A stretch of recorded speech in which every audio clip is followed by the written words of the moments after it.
Oscar guy here. Here it comes. A large dragon. Alright, here we go, y'all. I'm going to be comparing my picks and my predictions, and just going to go through each category again and do a little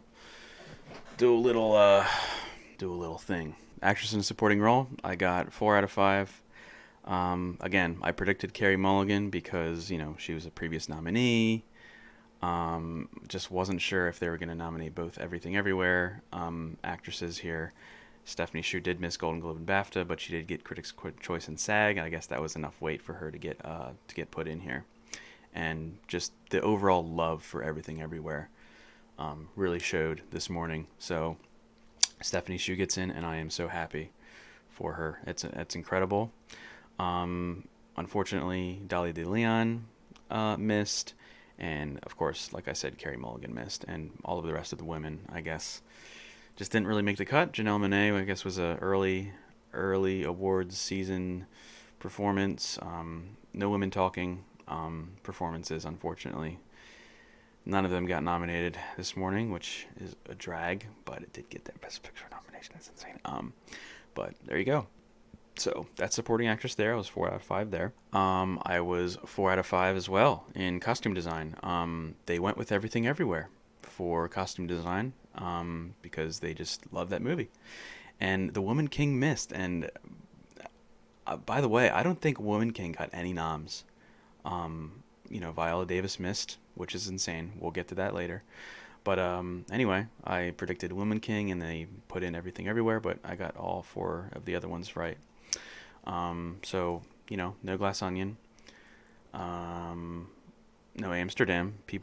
Some people were predicting Amsterdam, and even All Quiet to some extent. But I'm 4 out of 5 there, so not too terribly bad. And that is a solid lineup. I'm really glad that Babylon in particular got in. That did have a lot of presence. Actually, it had the most presence overall. It got CDGA, Critics' Choice, and BAFTA for costume design. So I guess that was technically the front runner. So we'll see what happens Oscar morning for that. Moving on is Best Sound. I was 5 for 5, baby. Let's go. I guess that's kind of a predictable category. But yeah, I predicted those 5, and it's sad to see Tar not get in. I don't think it was even shortlisted, so that was my only kind of flag there. But other than that looks pretty normal. Top Gun, All Quiet, Avatar, Elvis, The Batman, yeah. And Batman didn't get BAFTA, which is interesting. Next up is original score. So I did predict Hurwitz for Babylon, John Williams in Fabelmans gets in, and Carter Burwell for Banshees. Love that pick. But the big surprise here is Desplat misses. Desplat he's been nominated so many times. He's won multiple times. To see him not make this, and yet they nominate Volker Bredelman for All Quiet and Son Lux for Everything Everywhere, that's amazing, actually. I really hate to see Desplat miss because that's a wonderful score, and it's really sucks to see Hilder miss for Women Talking. I mean, she's a previous winner for Joker, and she got nominated. She got nominated at Golden Globes and Critics' Choice, Mrs. BAFTA, and then Mrs. Oscar morning. That sucks, man. So I feel for Hilder. I really feel for Desplat. That is a drag. But it's really cool to see Volker for All Quiet. That was a good score. It was a really good score. And Son Lux's score for Everything Everywhere was really cool too. All they got was the BAFTA nod. Those 2 guys, all they got are BAFTA nods. It was a late season surge for both of those guys. So yeah, that's insane, man. That's insane. No Blanchard for Woman King, no Avatar, no Glass Onion, no Black Panther, yeah, and no Pinocchio, man. That really hurts me, but oh well. Give some love to some first time nominees. I love that. Adapted screenplay. The Whale misses. That's crazy, man. That's crazy that The Whale missed. I mean, it got Critics' Choice and BAFTA, and that seemed to have been, the front runner really after Women Talking got snubbed at BAFTA, but Women Talking gets in here, which is crazy. And then The Whale misses, and they pick Top Gun Maverick, which hasn't been nominated everywhere, and I guess it got WGA, and WGA noms I think are tomorrow. So like I said from in my predictions video, we can't even use WGA because nominations haven't come out yet. So that must have been a WGA save or something, because that's crazy. That is shocking that gets over The Whale and She Said. Also missed, and that got nominated in the same places as The Whale, Critics' Choice and BAFTA. But the Oscars, they did save Women Talking, and I really do love it. I'm gonna try to see that finally this week. Great to see that. Great to see that here. Of course, Living gets in and Glass Onion gets in. Very cool. Wonderful screenplay there. But yeah, really crazy to see The Whale get snubbed here. Pretty nuts. Pretty nuts. The Quiet Girl was also nominated for BAFTA. That missed. Pinocchio missed. And then all the other ones. Okay, and Rip, by the way, Rip White Noise, nowhere. No New Body Roomba. That was a pipe dream. I'm sorry, but whatever. So anyway, moving on from there. Original screenplay, 5 for 5, baby. 5 out of 5. Here we go. Banshees, Everything Everywhere, Fabelmans, Tar, Triangle of Sadness. That was my 5. Really hurts to not see Aftersun here. Love that screenplay. I saw it the other night, like I said. Wonderful movie. That missed. Babylon missed. Decision to Leave missed. The Menu, Elvis, whatever. So, top 5 makes the most sense. Very, very normal category, in my opinion. So, good to see that. Live action short, I was 3 out of 5. I literally just did the Gold Derby top 5 from a few days ago, and just put it in because sue me. I don't know anything about short films, but The Pupil, Irish Goodbye, Red Suitcase, Ivalu, and Night Ride. Night Ride was not even on my radar, or even on Gold Derby's radar. I think that might be like a complete wild card pick. But yeah, that's all I got to say about that. Moving on from there. Same thing in animated short. I was 3 out of 5. An ostrich told me the world is fake, and what's it freaking called? And I think I believe it. That is such an Academy thing to nominate a short film with a weird long name. The Boy, the Mole, the Fox, the Horse. Something like that. So Ice Merchants get in. My Year of Dicks gets in, and that of course got a laughing kind of fit from the audience, and Riz Ahmed, when that was cute. But yeah, I knew The Boy, the Mole, the Fox, and the Horse was getting in because that got a lot of Annie noms and a BAFTA nom as well. So I knew that was the front runner. But other than that, don't really know anything. But I was 3 out of 5 there, so I'll take it.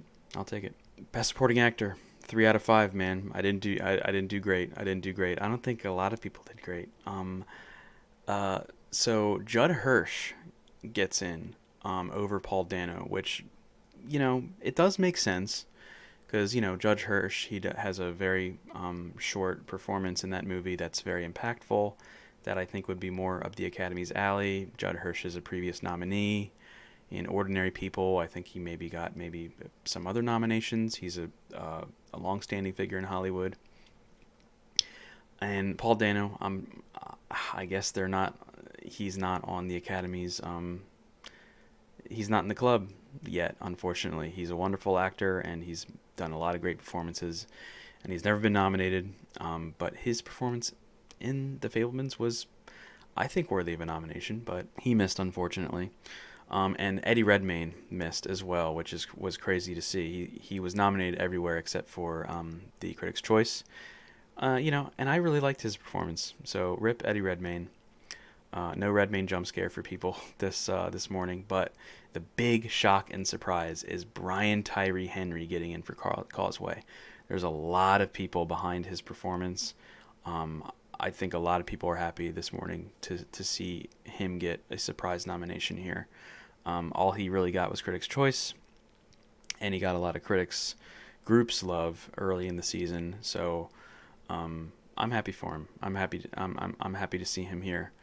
But let's pour one out to Paul Dano, and let's pour one out for Brad Pitt. And Ke Huy Quan, of course, is going to win, I think. And then both Banshees boys. Let's go. Both Banshees boys, they were nominated across the board, everywhere, including the Oscar. So happy for both of those guys. But anyway, moving on from there. Next up is original song. And this breaks my heart, man. This really breaks my heart. I was 4 out of 5 here. Ciao Papa. Ciao Papa, Papa, I have come to say farewell. The Academy just likes everything everywhere all at once. Too much to nominate us. We got shafted. Oh well, next time. Desplat even got snubbed in fucking score, and I am not happy about that.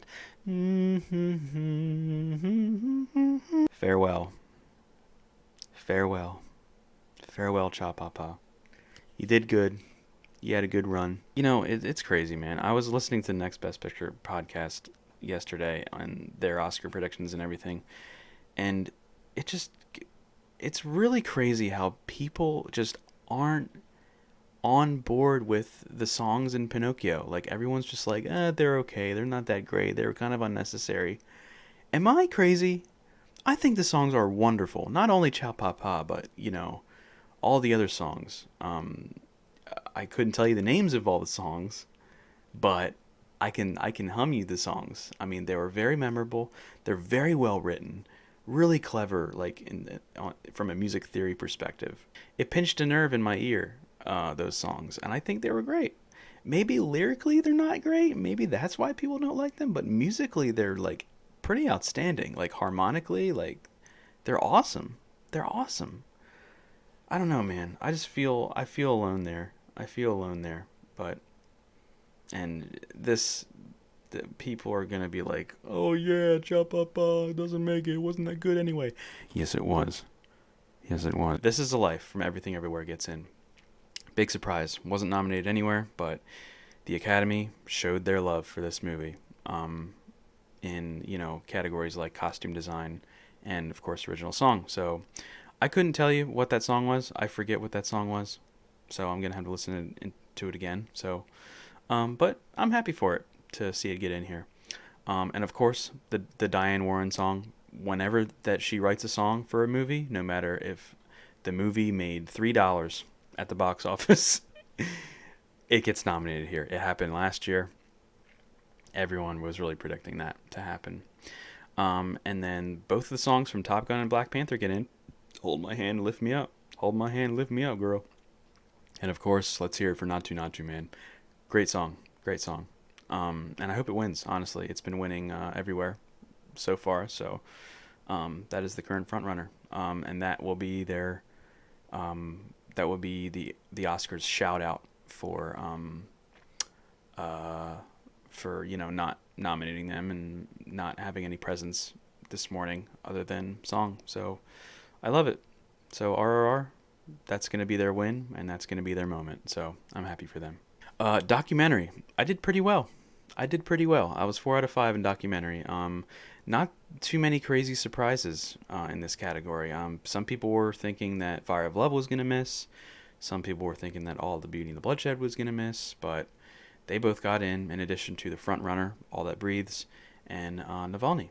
I predicted The Territory, but A House Made of Splinters gets in. I know The Territory got PGA and the CEH nod, and House Made of Splinters got an IDA nod and an Indie Spirit nod.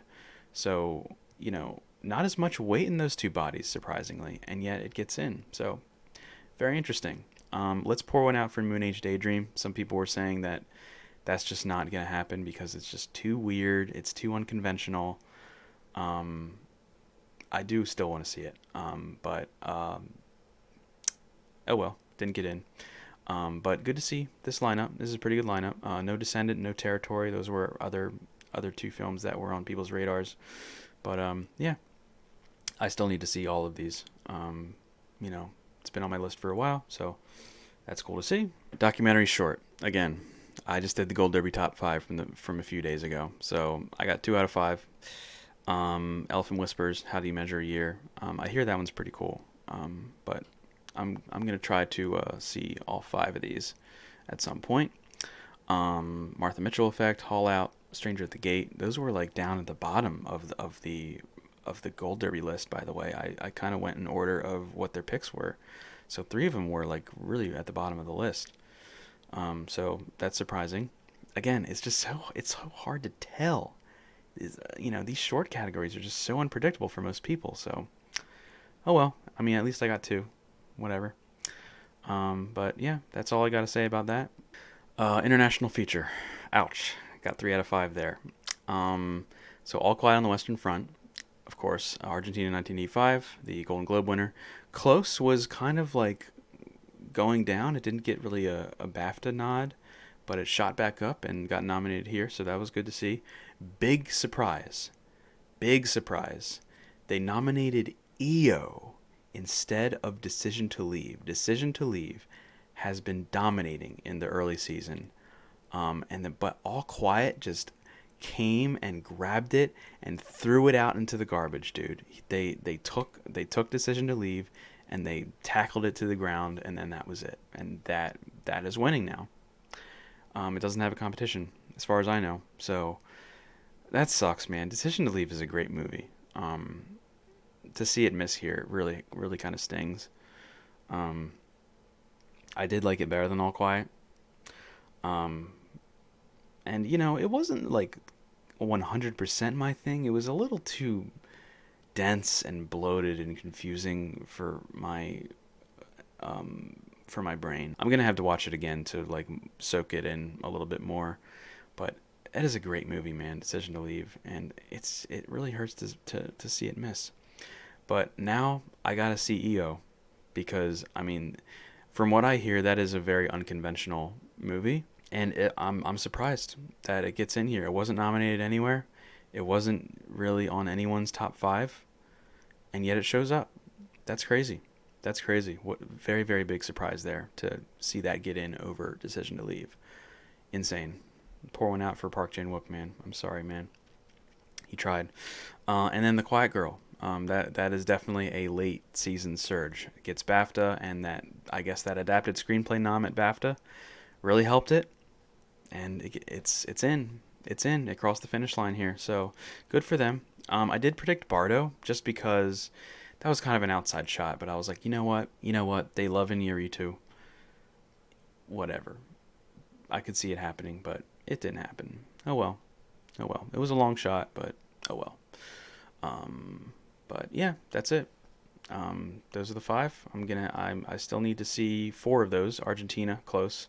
Quiet Girl, and EO. I still need to see all of those. So there we go. All right, animated feature. I was 4 out of 5. That wild card fifth slot, dude. That wild card 5th slot got me. It bit me in the ass, and it probably bit most people in the ass because not a lot of people were predicting Sea Beast to get in. It gets in. I've never even seen it. It was only nominated for an Annie. It was nominated for the Annie, like the best feature at the Annies, so that was good. And you know, Wendell and Wild had a Critics' Choice nomination in addition to that. So that was kind of the easy 5, the 5th pick, and then some people were predicting My Father's Dragon.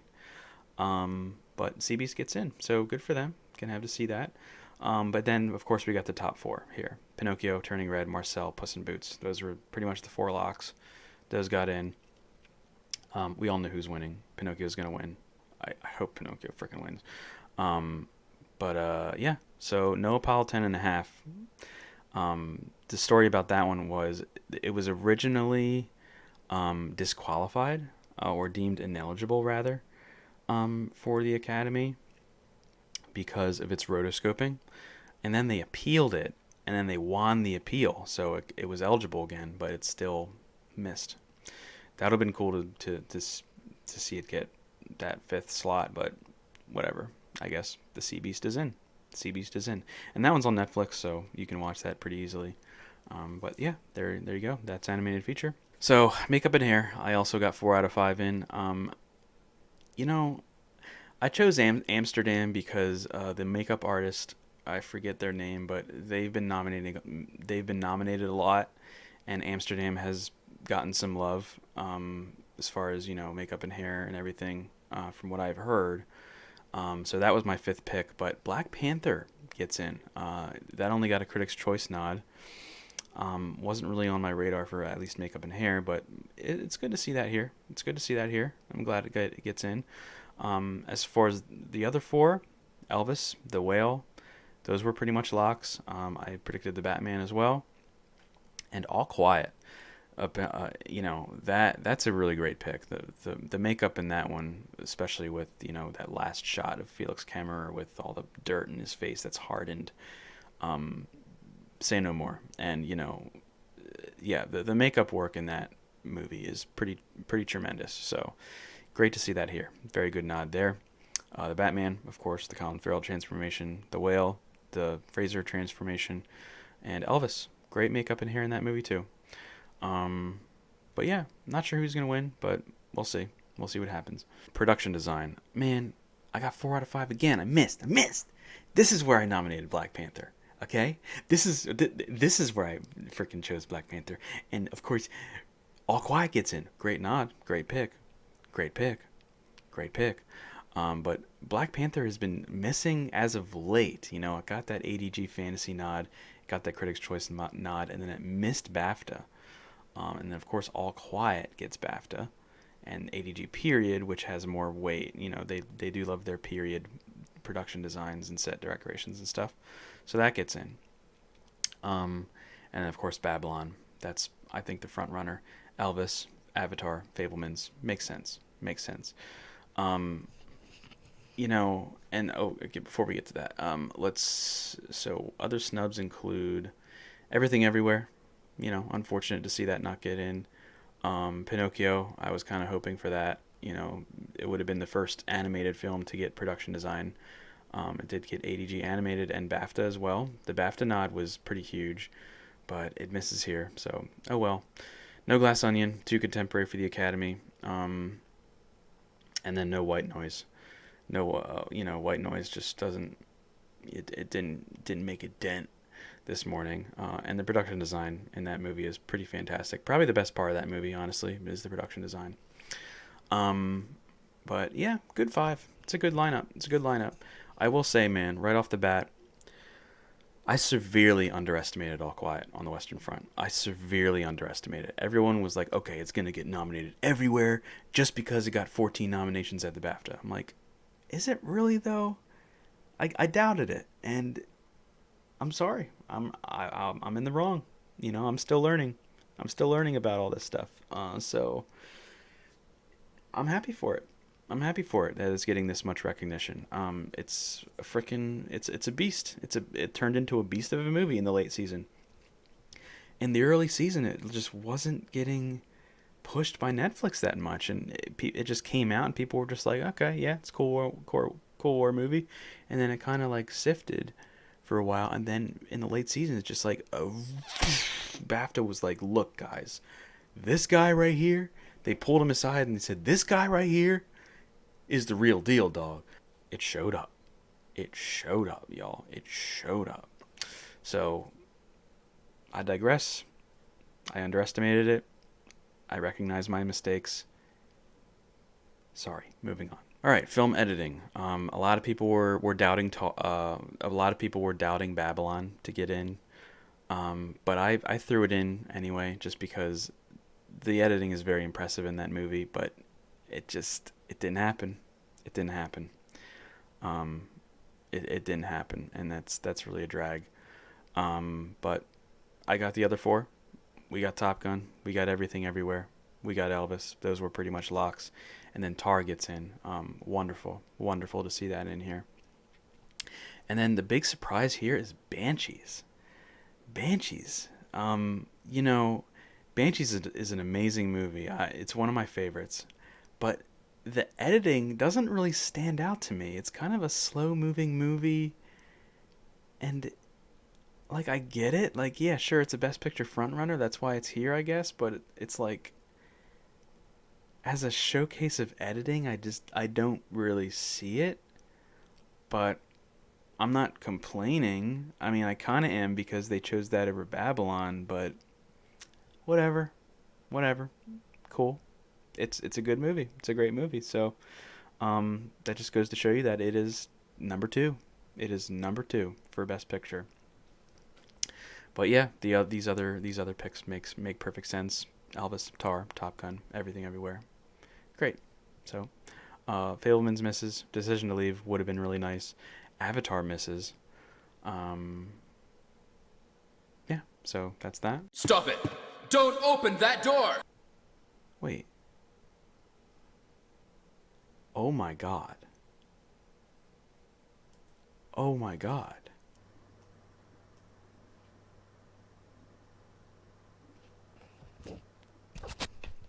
Wait. He's gone. How am I just now seeing this?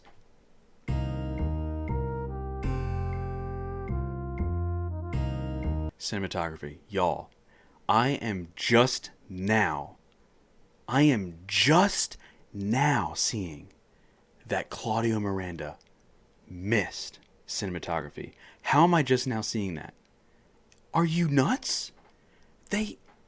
Dude, they nominated All Quiet over the front runner. They snubbed the front runner in cinematography, bro.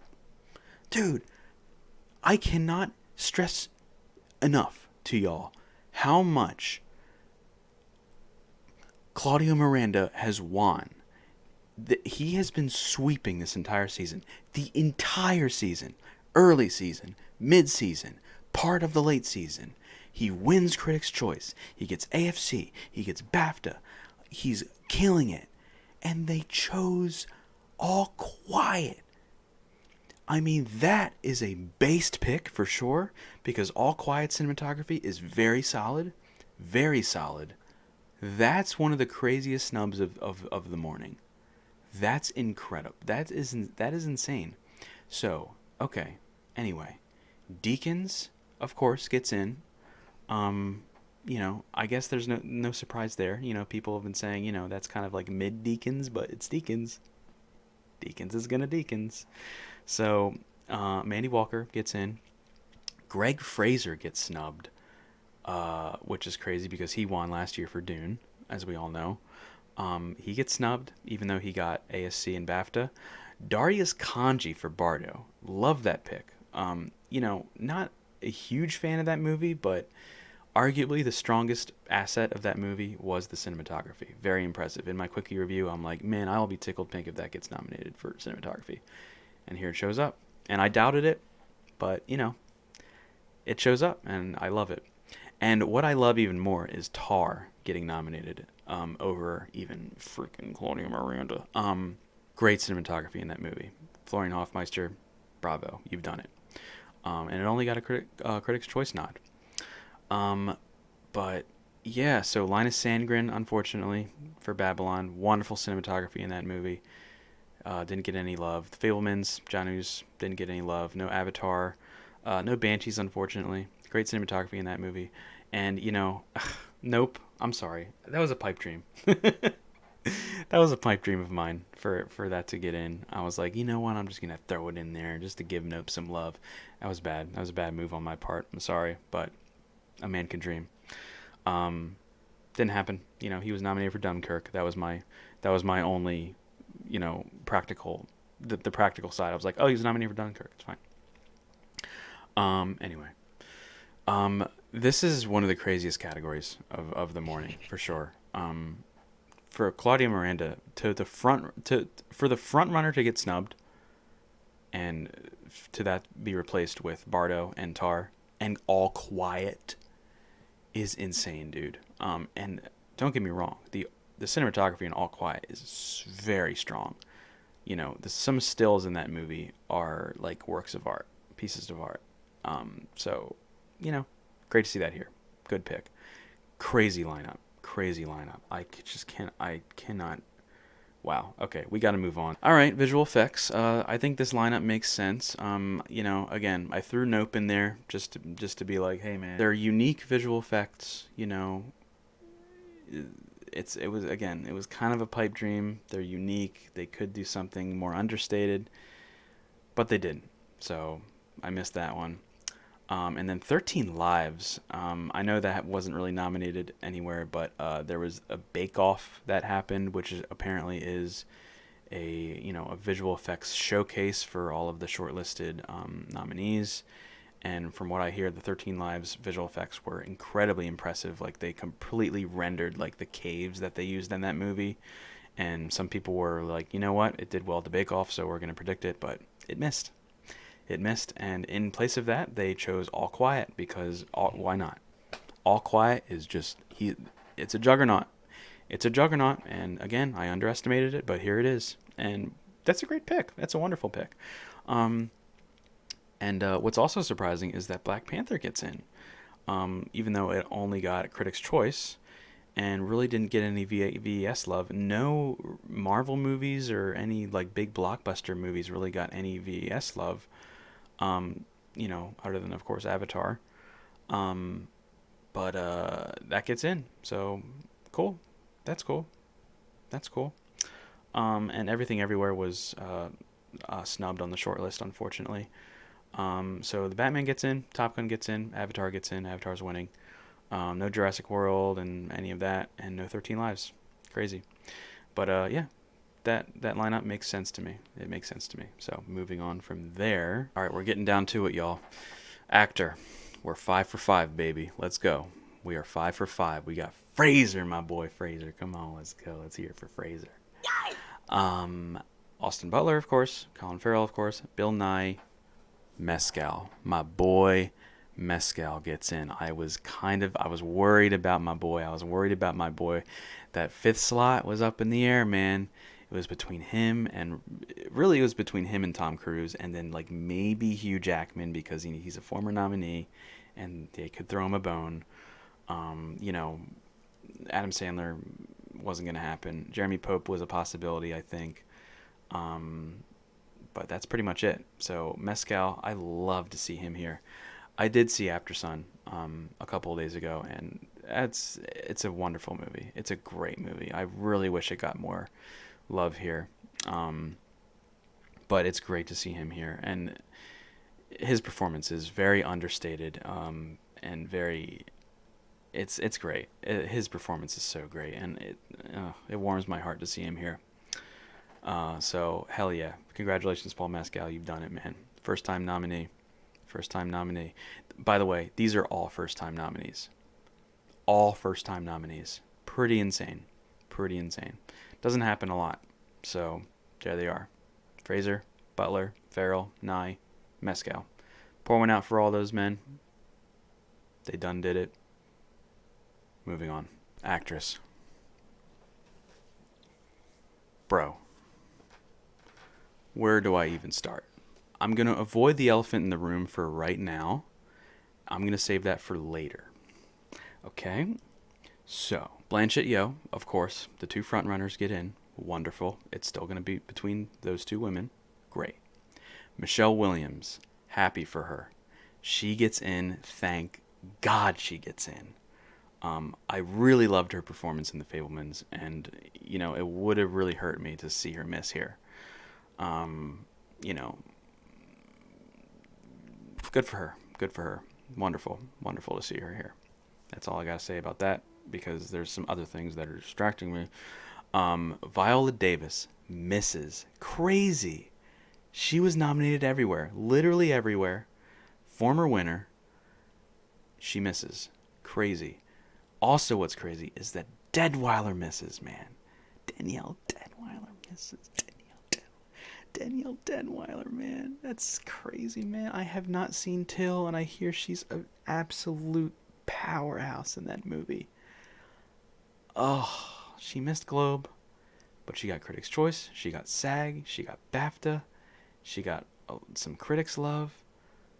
She misses, man. That was really nuts, man. And they've been campaigning her.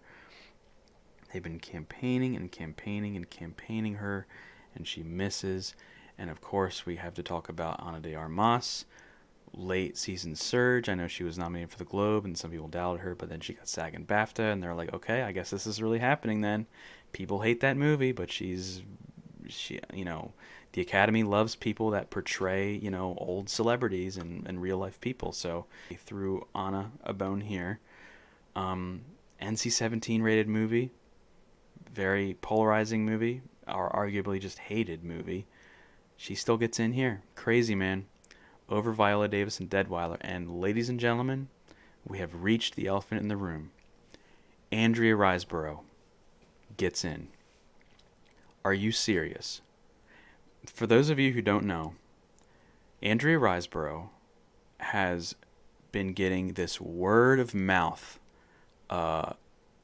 appraisal from celebrities, from actors, from just the Hollywood, from the press. They're just like, oh yeah, by the way, and this is when Oscar voting already started. And they're like, oh, by the way, Andrea Riseborough, she's incredible in this movie. You gotta check her out. You gotta vote for her. And it was just this word of mouth campaign at the last minute to get her nominated, and she gets nominated. That is huge. This is one of the most controversial Oscar nominations I have seen, like, ever, basically. This kind of changes everything as far as campaigning. Just by word of mouth and by Twitter, and just she made it. I cannot believe it. I just can't really process it right now. I need to see what other people think about this because, again, I'm kind of new to this. It's my first year doing this. So this is crazy. I have never seen anything like this happen, ever. Nominated nowhere. No one's seen that movie. No one. No one has really even seen that movie. But to those who have seen it, they're like, bro, this chick knocks it out of the park. So we're all going to have to watch it. We're all going to have to watch To Leslie. They might even bring it back in theaters or something. This is going to be this is a big deal. This is a big deal. This is a huge deal, y'all. Huge deal. That is insane. To her even getting in over Viola Davis, nominated multiple times, a previous winner, to get over Deadweiler, who's been on... She's been in the conversation the entire season.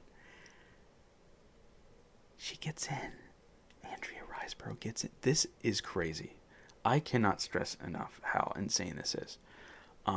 Biggest shock of the day. Absolutely the biggest shock of the day. And that is even trumping the Top Gun cinematography snub.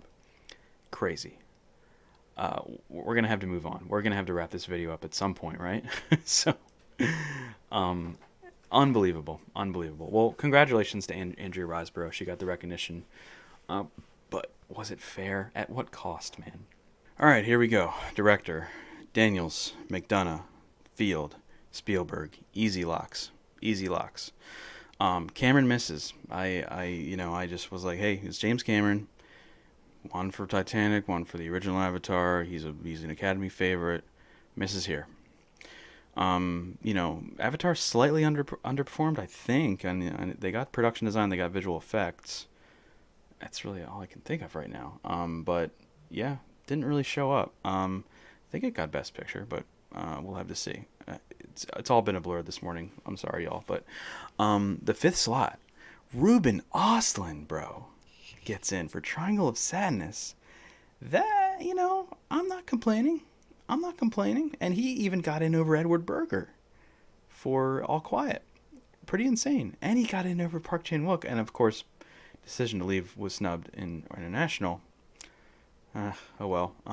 But who else did he beat out? He beat out Baz Luhrmann. Baz Luhrmann missed DGA, so that was pretty big.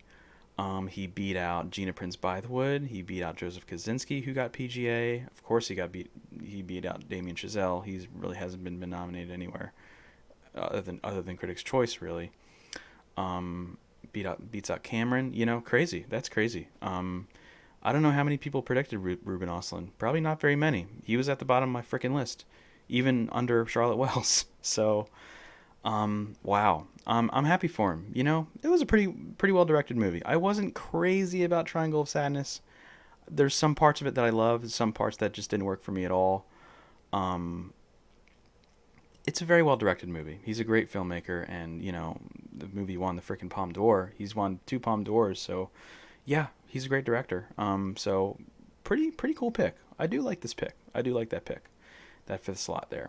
Um, Tar, you know, one of the most immaculately directed movies of the year, absolutely. Fablemans, of course, that gets in. Martin McDonagh and the Daniels. Those were pretty much the locks, like I said. But yeah, cool pick. If it were up to me, Park Chan-wook would be here. That Decision to Leave, probably, you know, Decision to Leave and Tar, the two best directed movies of the year for me. So pour one out to Park Chan-wook. He did win the Cannes Film Festival Best Director Award, so at least he has that. Anyway, moving on from there is finally Best Picture. I was 8 out of 10. Not too bad, but some crazy misses. Let's just get this out of the way. So Everything Everywhere, Banshees, Fablemans, Elvis, Tar, those were pretty much locks. All those were pretty much locks. All Quiet gets in as for Best Picture, man. Again, underestimated it. I underestimated it. And then Avatar gets in. Mrs. Director and some of these other shout outs, but it did get, you know, visual effects, it did get production design, and it shows up in picture, so that's cool. The Whale misses, man. The Whale misses. You know, it got PGA, so that was pretty big. That was like, okay, so we have to consider this for Best Picture now. And it got, you know, Hong Chow was a late surge, Fraser was a late surge, adapted screenplay, you know, that missed crazily. But yeah, The Whale misses Best Picture, which is crazy. And you know, I put in Babylon just to be like, you know what? Oh, let's pour one out for Babylon, man. Let's pour one out for Babylon. We love you, Babylon. We love you, Chazelle. You did good. You did good. Let's talk about some of these two other picks, bro. Women Talking. Women Talking gets it. Women Talking. They did it. They did it. It missed PGA. It got a Critics' Choice, and it got SAG Ensemble. So that SAG Ensemble really helped it. It got 0 BAFTA nominations. Zero BAFTA nominations. And it missed Adapted Screenplay at the BAFTAs. It shows up in Adapted here. And now it's a Best Picture. It's a Best Picture nominee. I love it. I love it. Very cool. Very cool. Still need to see it. And then Triangle of Sadness. What a surprise. What a surprise, man. All it got was Globe Comedy. And it shows up. It shows up, dog. And it got Best Director, too. Director and Picture? And yet Dolly De Leon gets snubbed? What a crazy morning, bro. So, let's talk about some snubs. Black Panther, The Whale, of course, as we said. Babylon, as we said. No Glass Onion, unfortunately. No Woman King. I don't think The Woman King was nominated anywhere, which is crazy. That's insane. I would have never guessed that movie would get completely shut out, but that's nuts. She Said, Living, After Sun, RRR, RIP, RRR. Natu Natu is going to be that's their shining hour. So yeah, that's all I can say, man. Only 4 of these Best Picture nominees got SAG Ensemble. The only other one was Babylon. Come on, man. You're killing me, Smalls. Anyway, so that's it. I'm still going to be processing this for the rest of the day. We'll see what happens. I'm going to be doing, well, we got to get through some stuff here. So we got to wait for the PGA winners. We got to wait for the BAFTA ceremony, the SAG ceremony, and some of these other precursors to wrap up. And then I think once all of that happens, okay, well, maybe I'll do like an early predicting. Like I'll predict the winners on, you know, maybe this month, you know, at the end of this month, maybe at the beginning of February. And then I'll do like a late predictor video after the BAFTAs happen, after the SAG Awards happen, after PGA happens and everything, and DGA as well. So I think that's what I'll do. So I'm going to be processing this for the rest of my life. Thank you all for watching, man. If you like this video, you can give me a like. You can drop a comment down there. See what you think. And if you like my stuff, man, hit that subscribe button, hit that bell, dude. If you're into my stuff here, I'd love to see you guys around. Build a community here. This is my first year doing this. It's very exciting, and I'm gonna be here for as long as I can. So, ladies and gentlemen, the finish line is in view. We're reaching the end of the tunnel here. Wow, what a season this has been, man. What a season this has been. Holy crap. So, with that said, thank you all for watching so much. And Oscar Guy is out.